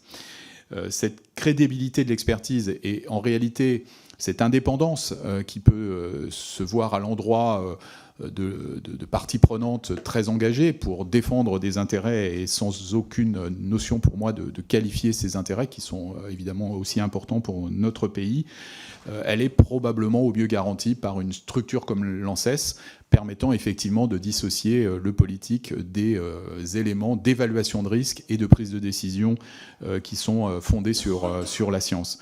Il n'en demeure pas moins vrai, et ça a été souligné ce matin, qu'il reste une place pour le politique, et en particulier pour prendre en compte un certain nombre d'autres intérêts que ces intérêts purement sanitaires, qui sont très importants et qui mettent notamment la santé humaine au devant de tout, mais qui peuvent aussi, pour des périodes réduites, permettre un certain nombre d'usages parce qu'il y a impasse, il n'y a pas disponibilité d'alternatives. Et c'est là toute la place de la dérogation qui est à la main du politique et qui reste donc au ministère de l'Agriculture et qui a été détaché dans ce transfert des responsabilités qui a été réalisé en 2015. Pour autant, pour nous, agence sanitaire nationale, et donc avec un certain nombre d'éléments de responsabilité nationale tels que j'ai évoqué déjà longuement, et je n'y reviens pas, la place de l'Europe est tout à fait essentielle. Et nous souhaitons évidemment rester le plus étroitement possible dans le calendrier européen, qui est finalement la base à la fois de notre souveraineté, mais aussi de l'action que nous pouvons porter sur le plan scientifique. Comment rester dans cette enceinte strictement européenne ? Bien sûr, en suivant de façon très forte les travaux à l'EFSA, donc au niveau de l'Agence européenne de sécurité alimentaire. Je rappelle ici que le board des membres de l'EFSA est un board de représentation nationale aussi, depuis peu, mais il l'est, et je suis membre du board de l'EFSA, et j'y étais la semaine dernière, raison pour laquelle je n'ai pas pu venir à l'audition précédente, comme je l'ai évoqué tout à l'heure. La place d'influence est très importante à l'EFSA pour qu'effectivement l'expertise se mène de la manière la plus coordonnée possible pour l'ensemble des pays européens. Encore une fois, c'est le cas pour le SMETO, puisque son avis a été rendu. Et nous espérons, et là c'est le relais politique, que les décisions qui seront prises au niveau de la Commission seront en phase avec ce rapport d'expertise qui a été mené par l'EFSA et auquel la France a contribué. Par ailleurs, et pour nous inscrire dans le long terme, nous participons pour le plus gros programme d'évaluation des risques chimiques européens, qui est le programme PARC, donc l'évaluation des risques chimiques dans ce partnership européen. L'Agence nationale de sécurité sanitaire est le leader de ce projet PARC, qui est doté de 400 millions d'euros et qui va durer 7 ans avec plus de 27 États membres et plusieurs partenaires qui sont associés. Donc c'est aussi là que l'évaluation des nouveaux risques chimiques, l'évaluation notamment au travers de la biosurveillance, qui est une individualisation sur la présence des contaminants chez les personnes, trouvera toute sa place, et probablement aussi les nouvelles évaluations des risques chimiques qui peuvent être évoquées, telles que je les présentais ce matin par rapport à nos travaux de laboratoire, utilisant d'autres méthodes que les méthodes qui sont actuellement utilisées en toxicologie. Pour autant, aujourd'hui, l'analyse toxicologique fait usage de très nombreux domaines, y compris en santé animale, allant des invertébrés en passant par les petits rongeurs, la faune aquatique, etc. Donc l'analyse de la contamination chimique et les effets, y compris à long terme, c'est-à-dire en réalité sur plusieurs générations, sont des éléments qui sont pris aujourd'hui en matière de toxicologie. Pour ce qui est des effets cocktails, là aussi, vous le savez, c'est des méthodes dont on souhaite qu'elles se développent également au niveau de l'EFSA et que l'ANSES contribue à développer également pour qu'effectivement on ne soit plus dans des aperçus de substances isolées, mais la manière dont elles peuvent ensemble créer un certain nombre de désordres. C'est la logique de l'exposome, c'est la logique des expositions multiples auxquelles nous sommes évidemment très attentifs. Vous le savez également, en matière de recommandations de l'agence sur la prise en compte des concentrations de métabolites, l'effet cocktail, entre guillemets, est déjà pris en compte, puisque lorsqu'il y a plusieurs métabolites, la valeur de référence qui est choisie n'est plus 0,1, mais une valeur augmentée qui permet effectivement d'être dans une situation, au moins en première intention, d'appropriation d'effets cocktail. Voilà les éléments que je peux indiquer dans ce cadre-là. Et pour répondre aussi précisément sur le début du dossier S-métolachlore, eh bien c'est parce qu'effectivement de nombreuses substances sont surveillées, parfois entre 140 et 200 substances par agence régionale de santé en matière de présence dans les eaux, qu'un rapport de phytopharmacovigilance a été mis en place et a été restitué, comme je le disais en début de présentation, au mois de septembre 2021, que ce rapport ayant été présenté avec le signalement d'une présence tout à fait ubiquitaire et massive de ces dérivés du S-métaux, sans oublier le S-métaux lui-même, qu'effectivement le travail sur les autorisations de mise sur le marché a été immédiatement engagé. Et l'analyse aussi de la conformité par rapport aux eaux souterraines a fait l'objet d'un travail approfondi des expertises dans le cadre de l'évaluation des produits réglementés de l'agence. Voilà un certain nombre d'éléments que je peux vous restituer ce matin. Je ne sais pas si on doit revenir sur la phosphine, mais je pense que Charlotte Grassieur avait déjà assez largement répondu à la question. Vas-y, Charlotte. Non, pour être très clair sur les clauses... Pardon, oui, pour être très clair sur les clauses de sauvegarde, y compris les mesures miroirs, qui ne sont pas tout à fait des clauses de sauvegarde, mais dans le contexte que l'on connaît là, de la décision sur Fosmet, qui est intervenue tout récemment, il faut être très très clair sur les rôles des uns et des autres et de tout ce qui a été très bien expliqué ce matin, ce qui est à la main des ministères et ce qui relève de l'ANSES. Et vraiment, je tiens à rappeler, et je pense que c'était éclairant ce matin à ce titre, que le rôle de l'ANSES, c'est la décision, et je l'ai dit aussi devant la commission DD, c'est la décision dans la droite ligne de l'évaluation. C'est d'ailleurs pour ça que ça reste relativement gérable et tolérable à l'ANSES, dans le sens où, avec la séparation, d'une part, nos évaluateurs agissent de façon souveraine et indépendante, le directeur de l'évaluation rend sa décision, la transfère aux autorisations, et l'autorisation est directement, entre guillemets, branchée sur l'évaluation. Par contre, s'agissant de clauses de sauvegarde, de questionnement sur les mesures miroirs, on est vraiment dans le champ, effectivement, qui a été décrit comme l'acceptabilité, la tolérance, j'allais dire, politique à l'égard de certains risques, fussent-ils nationaux ou importés. Et là, vraiment, on est hors champ de l'ANSES. Et peut-être un petit mot quand même pour revenir sur la phosphine, qui est manifestement un sujet, puisqu'on a déjà eu 2 questions sur cette thématique. Vous avez rappelé que l'ANSES a délivré 2 décisions conformes sur ce sujet, sur la base du dossier du pétitionnaire. Et à cet égard, s'agissant des alternatives, parce qu'on en a assez peu parlé, j'insiste quand même beaucoup aussi sur le rôle certes complexes, mais des firmes pharmaceutiques pour mettre à disposition des produits sûrs et des solutions de traitement alternatives. Et c'est vrai qu'on en a assez peu parlé, mais l'ANSES, en la matière, décide sur la base de dossiers qui sont proposés par les firmes pour un accès au marché, donc atteste de la sécurité au regard de certains critères et de l'efficacité, et puis rend sa décision. Mais ANSES n'est pas non plus égal à phytosanitaire ou produits phytopharmaceutiques. L'enjeu est beaucoup plus large, et on l'a bien vu ce matin, beaucoup plus politique, avec l'accès aux solutions, la stratégie qui n'est pas du ressort de l'ANSES.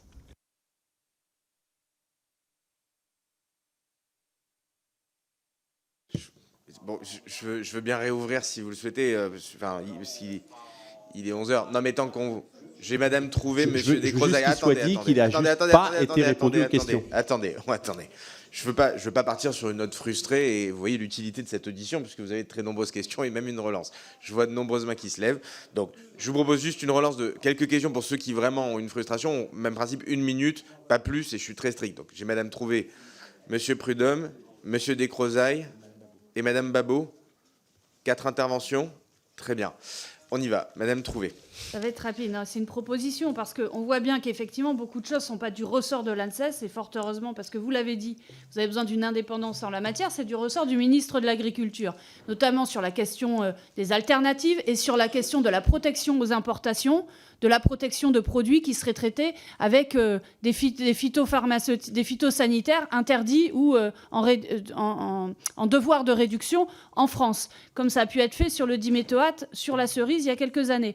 Donc je pose la question, peut-on avoir une audition du ministre de l'Agriculture qui fasse suite à cette audition de l'ANSES, mais qui pose les questions qui doivent être posées au ministre de l'Agriculture en matière de transition, en matière de soutien et de protection des agriculteurs vis-à-vis des importations. Ça n'est pas du ressort de l'ANSES, c'est de la responsabilité du ministre de l'Agriculture. Bien, demande bien prise en compte. Monsieur Prudhomme. Oui, en 15 secondes, et pour la troisième relance sur la question de la toxicologie et de la toxicologie réglementaire, on vous a posé plusieurs questions sur le décalage qu'il existe entre vos pratiques et celles de la toxicologie, j'allais dire, académique, et par rapport à celle que vous utilisez qui est datée. Merci. Madame Babot. Oui, juste, Madame Grastiller, vous évoquiez le spectre plus large, et je voudrais revenir sur ce que Monsieur Prudhomme évoquait sur les cancers pédiatriques. Je suis concernée sur ma circonscription aussi. Comment vous traitez de manière plus large l'effet cocktail au-delà des pesticides? Je pense à l'ensemble des polluants. Est-ce que vous pouvez nous dire sur ce sujet très complexe comment vous le traitez? Merci. Et juste, je rajouterais, je me ferai le relais de Monsieur Ramos, est-ce que des parlementaires pourraient intégrer le comité de déontologie de l'ANSES? Merci. Bien, et nous terminons avec Monsieur Descrozaille, allez-y. Merci, Monsieur le Président, pour l'excellence de votre présidence. Madame Grastiller, excusez-moi. Madame Grastiller, excusez-moi, mais Madame Grastiller, vous êtes intervenue 2 fois sans aucunement répondre aux questions. Donc, je vais les répéter. Qu'est-ce qui a motivé la décision en octobre d'interdire la fumigation? Vous avez parlé des sachets et des comprimés. Je parle de fumigation. D'interdire la fumigation sur les céréales à l'exportation. Je suis d'accord avec mes collègues, c'est une responsabilité ministérielle de savoir si on doit appliquer aux exportations ce qu'on s'interdit sur le marché intérieur. Et c'est une question politique et morale. Dans l'application du droit, donc là c'est une question politique qui ne vous regarde pas, enfin à la limite, hein. Dans l'application du droit, les LMR qui sont applicables au marché intérieur, le sont-elles à l'exportation? Il y a un désaccord entre l'ANSES et le MASA. Donc, il y a 2 questions. Qu'est-ce qui, en octobre, vous a fait prendre cette décision sur l'interdiction des fumigations? Et comment se fait-il que le droit applicable n'est pas interprété de la même manière entre le MASA et l'ANSES? Merci beaucoup. Pas d'autres questions additionnelles? Très bien. Je veux frustrer personne, c'est bon. Monsieur Potier. Je ne vais pas être insistant, mais la question... Je crois qu'on a le record de questions, hein, monsieur le directeur général. Non, mais au fond, allez-y, monsieur Potier. Au-delà des controverses sur la réunion d'aujourd'hui et l'objet qui l'a motivé surtout, parce que l'ANSES c'est toujours le bienvenu dans cette commission, j'en doute pas. C'est l'objet qui l'a convoqué. La question, c'est l'article 13.13. Y a-t-il dans la majorité, y a-t-il au gouvernement l'intention de revenir sur l'autorité scientifique à l'ANSES seule? C'est la seule question politique importante. Bien, je crois qu'elle est adressée, donc pas à vous cette question, mais je la prends quand même. J'espère que d'ailleurs que ça n'est pas vous qui répondrez à cette question, effectivement. Monsieur, pas de frustration, tout le monde a pu s'exprimer, on peut clore. Bien, je vous laisse répondre. Oui, merci Monsieur le Président. Alors désolé de devoir revenir sur ce sujet phosphine qui fait débat s'agissant d'exportation. J'insiste peut-être un peu lourdement, mais l'ANSES n'a pas interdit la phosphine à l'exportation. L'ANSES prend des décisions sur la base d'évaluation de dossiers. La firme, vous la trouverez je pense assez facilement, une firme nous a déposé des dossiers que nous avons jugés conformes. Donc en l'occurrence, le directeur général a statué sur la conformité, délivré des autorisations, mais il se trouve que le demandeur, et en cela nous le rejoignons, le demandeur nous indique que ces comprimés ne sont pas utilisables au cœur même du grain du fait des résidus retrouvés et nous indique la non-conformité à la réglementation européenne qui a force de loi en France et à cet égard ne souhaite pas nous déposer immédiatement de dossier avant d'avoir statué sur l'effet toxicologique de ces résidus. Je pense qu'il faut être très précis sur les termes. Donc non, l'ANSES n'a pas interdit la phosphine à l'exportation. Oui, ou la fumigation, mais on parle que de fumigation. Là, la phosphine, de toute façon, c'est ultra réactif, donc c'est une fumigation. Nous avons reçu 2 dossiers de fumigation. Nous avons statué sur leur conformité. Donc l'ANSES n'a rien interdit du tout, encore moins s'agissant des pays tiers. En revanche, le demandeur, qui est le responsable de la mise sur le marché du produit et des conditions d'emploi en termes y compris de sécurité, puisque la phosphine, c'est quand même un vrai sujet s'agissant de sécurité, le demandeur lui-même nous indique qu'il ne transmettra pas de dossier pour que les comprimés soient incorporés dans le grain directement parce qu'il juge que les résidus induisent une non-conformité qu'il ne veut pas assumer. Je pense qu'il faut remettre quand même le rôle des acteurs dans le bon sens dans ce dossier. Sur plus généralement les questions toxicologiques, y compris la question de Madame la ministre sur l'atrazine, parce que je pense que le sujet, c'est quand même la complétude des examens ex-ante, c'est-à-dire vraiment au stade de la délivrance de l'autorisation pour éviter qu'on ait des rattrapages ex-post avec la surveillance. Donc ça répond sans doute aussi à la question de Monsieur Prudhomme.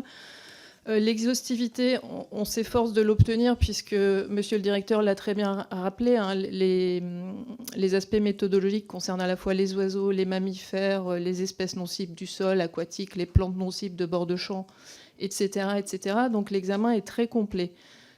Sur le long terme, moi je récuse vraiment l'idée que ce ne soit pas abordé puisque bien au contraire, on a notamment tout le dispositif verrou avec l'exclusion de fait sur la base du danger et non du risque. L'exclusion de tous les CMR, les PE, les persistants, donc ça répond aussi à la question de l'atrazine, et puis du dieldrine aussi d'ailleurs en fait. Hein. Donc le premier verrou, c'est vraiment la complétude a priori sur les dossiers. Et là-dessus, je pense qu'effectivement, on peut revendiquer que le long terme soit pris en compte avec 2 crans de sécurité. D'abord, l'examen substance active. Et je pense que souvent, on omet sur la substance active et l'examen européen de rappeler qu'à l'appui de l'examen de la substance active, il existe aussi un produit de référence. Donc ça, c'est quand même très important. Donc il y a une partie de... Ça, on vous a déjà répondu le 25 novembre quand on vous a reçu, Monsieur Prudhomme. On ne va pas refaire tout le débat, mais voilà... Alors, il y a le produit de référence et ensuite, il y a un réexamen national. Donc, la complétude, elle se fait là. Je pense que les enjeux, ils sont sur... Ça, vous l'avez très bien expliqué et merci pour votre soutien aussi là-dessus. Les enjeux sont sur les développements méthodologiques, l'amélioration des méthodologies et l'affinement des tests. Et quand on voit le rajout, notamment de tests obligatoires depuis plusieurs années, aussi sur les pollinisateurs que je n'ai pas évoqués, je pense que ça va dans le sens d'un aspect de sécurisation. Ça récuse pas forcément non plus les observations parce que nous, on les reprend à notre compte. Hein. C'est effectivement des observations qui nous intéressent scientifiquement, des ESCO sur les Scoifremer inrae avec la réduction des populations d'insectes. Ça ne peut que nous intéresser et nous interroger dans notre processus de vérification et d'autorisation, ça c'est évident. Et puis sur les cocktails, je pense qu'on a déjà eu l'occasion de répondre dans cette enceinte et d'autres, sur le fait qu'on reste sur un front de science sur lequel l'ANSES est très active. Je pense que c'est un sujet qu'on a bien évidemment identifié depuis plusieurs années, avec notre incorporation notamment dans le projet européen PARC, le travail sur les exposomes, mais il n'en demeure pas moins qu'on ne peut pas aller plus vite que le développement scientifique. Et c'est là que peut-être aussi réinterviennent des choix plus sociétaux sur les enjeux des produits phytopharmaceutiques. Bien, c'est bon pour vous? Très bien. Écoutez, il ne me reste plus qu'à vous remercier, monsieur le directeur général et mesdames, pour vos réponses. Merci, chers collègues, pour vos questions. Et je vous indique que donc nous aurons en hémicycle cet après-midi et demain des textes qui relèvent de notre commission et que l'on se retrouve mercredi 5 avril pour la présentation du rapport d'information sur la grippe aviaire. Je vous remercie. À tout à l'heure.